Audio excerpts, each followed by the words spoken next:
Na přelomu února a března 2012 bylo Brno v hledáčku mnoha kuchařů, provozovatelů a majitelů nejrůznějších stravovacích zařízení, hotelů a restaurací.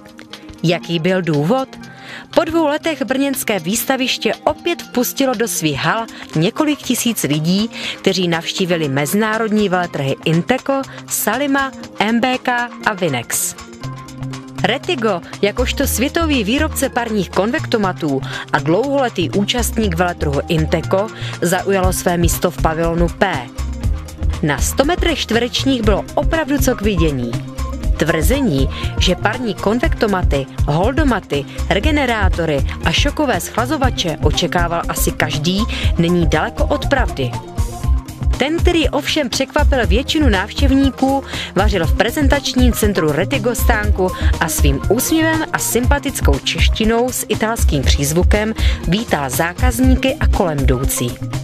Ano, řeč je o italském kuchaři Emanuelu Ridim, kterého většina z nás zná z televizních obrazovek. Pan Ridi byl hostem firmy Retigo po 2 dny, kdy svým osobitým způsobem prezentoval na konvektomatech Retigo Vision přípravu nejrůznějších pokrmů z příchutí Itálie. Za chvilku už budu tady 20 let a určitě jsem viděl velké změny. Jsem rád, prostě ta kuchyně tady jede opravdu nahoře. Vzal dobrý směrem. Tím pádem, že ten směr jede nahoru, tak určitě ty kuchaři, to je díky kuchařům.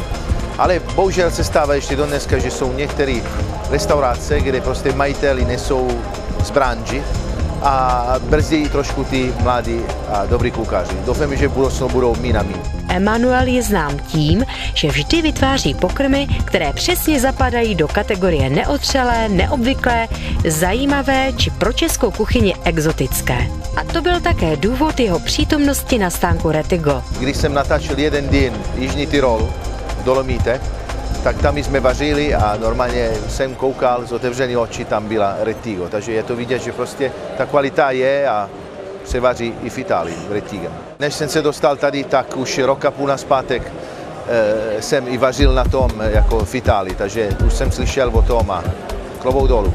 Ne každého totiž napadne připravovat v konvektomatu například křehkého mořského vlka pečeného v solné krustě, zapečenou telecí kotletku v bramborách, špíz mořských plodů Adriatico, divokou tresku s rajčatovou topenádou nebo jemný čokoládový fondant.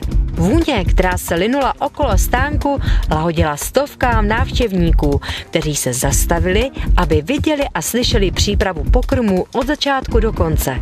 Opracování specifických surovin regionálního i přímořského původu, příprava ingrediencí i samotné nastavení konvektomatu Retigo, vložení potraviny do stroje a malá ochutnávka. Ta zkušenost velmi dobrá, mně se líbí hlavně kontakt s lidmi, takže opravdu jsem měl dobrý pocit. Znáte to, už dneska prostě nejde vařit bez konvertomatu. A jak říkám já vždycky, tak se nemáš šetřit v surovinách, ale se nemáš šetřit ani na dobrý konvertomaty. Prezentace byly pro každého užitečnou ukázkou, jak a s jakým výsledkem pracují profesionální kuchaři i profesionální technika. Všichni viděli a slyšeli, s jakou lehkostí se konvektomaty Retigo ovládají a jaké přínosy v podobě výborných výsledků úspor energie a vody tyto stroje přinášejí. Oblíbené jídla mám strašně moc, ale z moje oblasti ta kačuko, to je taková směs, taková rybí směs, se vaří dlouho a dále. Takže věřím určitě, že se dá udělat z konvertomáty. Když to je hodně starý recept, tak se dělá na kastrol, ale tím pádem tak se může udělat i v konvertomátu. A v česky tak určitě kachna. A kachna určitě se musí dělat v konvertomátu, aby to byla krásně křupává a křehká. Další veletrh je naplánován na rok 2014. Firma Retigo má dobrých nápadů spoustu a vy se už teď můžete těšit na nová překvapení.